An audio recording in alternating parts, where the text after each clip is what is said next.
তোমার আদর করতো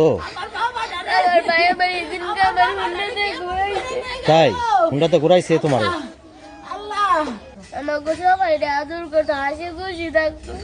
আমার বাবা ডারে কেটে নিয়ে গেল তুমি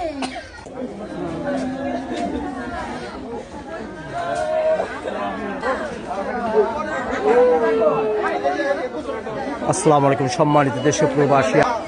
ভয়াবহ সড়ক দুর্ঘটনা নিহত হয়েছেন মহিনদের বাড়িতে আমি আছি দিঘির পার কবরস্থানের পাশেই তার বাড়ি তার পিতা টিটু প্রবাসী মহিন ছিলেন টিটু ভাইয়ের ছোট ছেলে আজকে না ফেরত দেশে চলে গেলেন মোটর বাইক ও প্রাইভেট কার মুখোমুখি সংঘর্ষে ঢাকা আঞ্চলিক মহাসড়ক দিঘির পার কল্যাণ পরিষদের সামনে আজ সকাল 11টার সময় এই মর্মান্তিক সড়ক দুর্ঘটনা যুবক মহিন 17 বছর না ফেরত দেশে চলে গেলেন আমি আসছি তার নিজস্ব বাড়িতে আমরা সবাই সচেতন থাকি গাড়ির গতি কমান একটি দুর্ঘটনা সারা জীবনের কান্না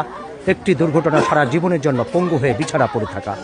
প্রিয় ভাই বোনেরা আমার এই ভিডিওটি আপনারা শেয়ার করে অন্যদের দেখার সুযোগ করে দিবেন আমরা দেখতে পাচ্ছি এলাকার সবাই কিন্তু চলে আসছে দেখার জন্য এই মর্মান্তিক সড়ক দুর্ঘটনা নীরব হয়ে স্তব্ধ হয়ে গেছে পুরো এলাকাটা উঠন্ত বয়সের যুবক এবং ক্লাস 9-এ পড়ে যতটুকু শুনতে পেরেছি বয়স 17 আগামীকাল পরীক্ষা কোন ক্লাসে পড়ে 9-এ পড়ে আগামীকাল পরীক্ষা ছিল ও চুল কাটার জন্য গেছিল আপনি কি হন ছেলের বাবার আসতেছে প্রবাসী থেকে আসতেছে